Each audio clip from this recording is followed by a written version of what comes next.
Hayat çok kısa. İnsanlar bazen çok güzel olurlarsa da genç yaşta ayrılabiliyorlar. Bütün mühim olan şey tayin edemeyeceğimiz bir ömrü verimli hale getirmek. 13 Mart 2026. Ortak bir kaybımız var. Hatta birçoğumuz dedemizi kaybetmişçesine kırgınız. Çünkü Türkiye İlber hocasını kaybetti. Şimdi birkaç dakika boyunca onu tam da onun tarzında hayatını bir tarih anlatıcısı gibi işleyerek anacağız. Çünkü birini anmanın en güzel hali onu iyi bilmekle başlar.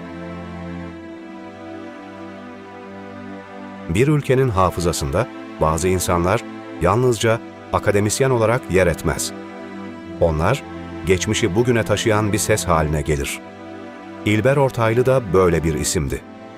Tarih, onun anlatımında eski bir zamanın tozlu sayfaları değil, yaşayan, bugünü etkileyen ve insanı düşünmeye zorlayan büyük bir birikimdi. Ardında kitaplar, konuşmalar, tartışmalar ve sayısız öğrencinin zihninde açılmış yeni pencereler bıraktı. Onun yolculuğu 1947 yılında Avusturya'da başladı. Savaşın ardından yerinden edilmiş insanların arasında Kırım Tatarı bir ailenin çocuğu olarak dünyaya geldi. Hayatının daha ilk yıllarında göç, aidiyet ve kimlik gibi kavramlarla iç içe bir hikayenin parçası oldu. Ailesi Türkiye'ye döndüğünde o henüz çok küçüktü. Fakat bu başlangıç, ileride kuracağı düşünce dünyasının ilk taşlarını çoktan döşemişti. Anneden öğrendik. Baba akşam geliyor çünkü. Bizimle akşam uğraşabiliyor. Hafta sonları bizi bir yerlere götürebiliyor. Bize biraz akıl bali olduktan sonra edebiyat anlatan, tarih anlatan, Halide'ninki. Sonra böyle bir takım ninniler, şarkılar gene ondan. Dolayısıyla gerçekten kadın çok önemli bir milletin şekillenmesinde. Hem dilin öğrenilmesi bakımından hem ilk kültürel kalıntılar, kitapla öğrenilmiyor her şey.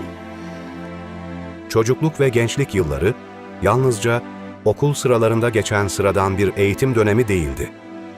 İstanbul Avusturya Lisesi ve ardından Ankara Atatürk Lisesi onun disiplinli eğitim hayatının önemli durakları oldu. Ama onu asıl farklı kılan, öğrenmeyi hiçbir zaman sınıf duvarları içine hapsetmemesiydi. Aile çevresi, kültürel ortamı ve erken yaşta kazandığı merak duygusu, onda çok yönlü bir düşünme alışkanlığı oluşturdu. Bu yüzden daha genç yaşlarda bile yalnızca ders geçen biri değil, dünyayı anlamaya çalışan biri olarak öne çıktı. Üniversite tercihinde yönünü tarihe çevirdi. Ankara Üniversitesi Dil ve Tarih Coğrafya Fakültesi'nde aldığı eğitim, onun akademik hayatının omurgasını oluşturdu. Bu yıllar, ileride onu Türkiye'nin en tanınan tarihçilerinden birine dönüştürecek uzun yolun başlangıcıydı. İlber Ortaylı'yı özel yapan unsurlardan biri de dillere olan hakimiyetiydi. Birden fazla yabancı dili ileri düzeyde bilmesi, ona kaynaklara doğrudan ulaşma imkanı verdi. Besimai Debistani Galatasaray şudest. Akademik gelişiminde belirleyici isimlerden biri Halil İnalcık oldu. Bu etki sadece bir hocanın öğrencisi üzerindeki yönlendirmesi değildi.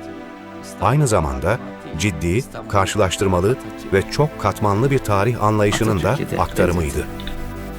Çok teşekkür ederiz Sayın Hocam. Zamanla yalnızca ders veren bir akademisyen olmaktan çıktı. Uluslararası çevrelerde de dikkatle takip edilen bir isim haline geldi. Berlin, Paris, Princeton ve başka önemli merkezlerde dersler verdi, konferanslara katıldı, bilgi birikimini farklı çevrelerle paylaştı. Böylece tarihçiliği yalnızca yerel bir perspektife değil, çok daha geniş bir dünyanın tartışmalarına açılmış oldu. 1980'li yıllar Türkiye için olduğu kadar üniversiteler için de kırılmalı bir dönemdi. İlber Ortaylı bu dönemde akademik özgürlüğü zedeleyen baskıcı atmosfere itiraz ederek görevinden ayrıldı. Bu karar onun karakterine dair çok şey söylüyordu. Hocalarını harcayan cemiyetler onun için hapı yutarlar. Çok önemli bir şeydir bu. Yani okul, hoca çok önemlidir. Bilgiyi savunmak kadar o bilginin üretildiği alanın onurunu korumayı da önemsiyordu. Yıllar sonra üniversiteye geri döndüğünde ise artık daha da güçlü, daha da tanınan bir isimdi. Profesörlük unvanını aldıktan sonra yalnızca ders anlatan biri olmadı. Bir ekolün taşıyıcısına dönüştü. Yüzlerce öğrenci yetiştirdi, onlarca kitap yayımladı. Osmanlı'dan Cumhuriyete, şehir tarihinden hukuk tarihine kadar geniş bir alanda fikir üretti. 2005 yılında Topkapı Sarayı'nın başına geçmesi, kariyerinde ayrı bir dönüm noktasıydı. Bu görevle birlikte tarih artık onun anlatımında yalnızca kitaplardan değil, mekanlardan da konuşmaya başladı. Vaka bizim teşhir kapasitemiz biraz noksandır. Sebebi de şudur, Topkapı müze değildir. Topkapı müze değildir. Topkapı mütevazi bir saraydır. Teşhir imkanları sınırlıdır. Onu milyonlara ulaştıran şey sadece akademik gücü değildi. İlber Ortaylı, televizyon ekranlarında, konferans salonlarında ve söyleşilerde de aynı etkiyi kurabiliyordu. İnsanlar onu yalnızca bilgi almak için değil, nasıl düşündüğünü görmek için de dinliyordu. Hocam hoş geldiniz. Hoş bulduk. Nasıl?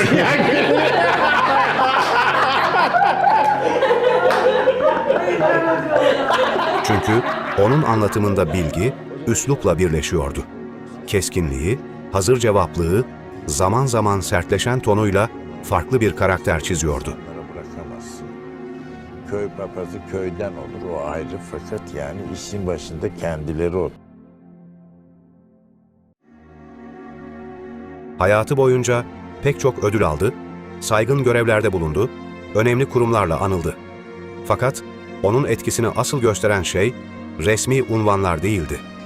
Asıl önemli olan toplumda bıraktığı zihinsel izdi. Tarihi günlük hayatın dışına itilen bir alan olmaktan çıkarıp insanların konuştuğu, merak ettiği ve yeniden düşünmeye başladığı bir sahaya dönüştürdü.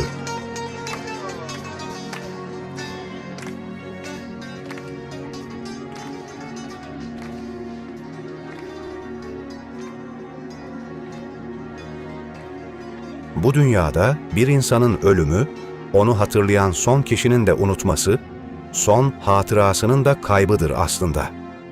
İlber Ortaylı'ya veda, sadece fiziksel bir yoksunluktan ibaret. Zira onun unutulması demek, oldukça imkansız, oldukça güç ve hatta gülünç bir durumdur. Ve hayatının, kısa olan hayatını, hem de uzun olan hayatını, hem uzun hem kısa, yani objektif olarak Ansuva uzun bir hayattır ha. Çünkü 25 yıl, 30 yıl, 50 yıl gidiyor yani. Fakat Pursuva hiç de öyle uzun değildir yani. Çabucak da geçer gider.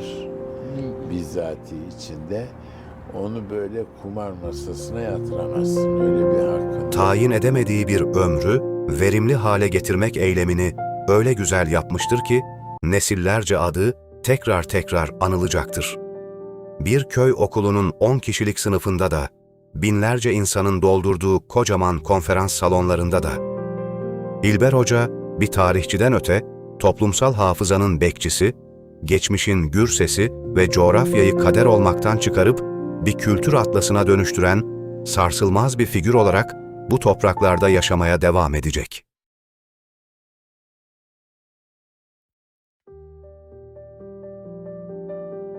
Ama bize şimdi kim cahilsiniz diye kızacak. Tamam mı? Hiçbir şekilde lütfen cahil deyip oturmayın herkese. Fakat herkes yarı cahil olamaz. Tabii siz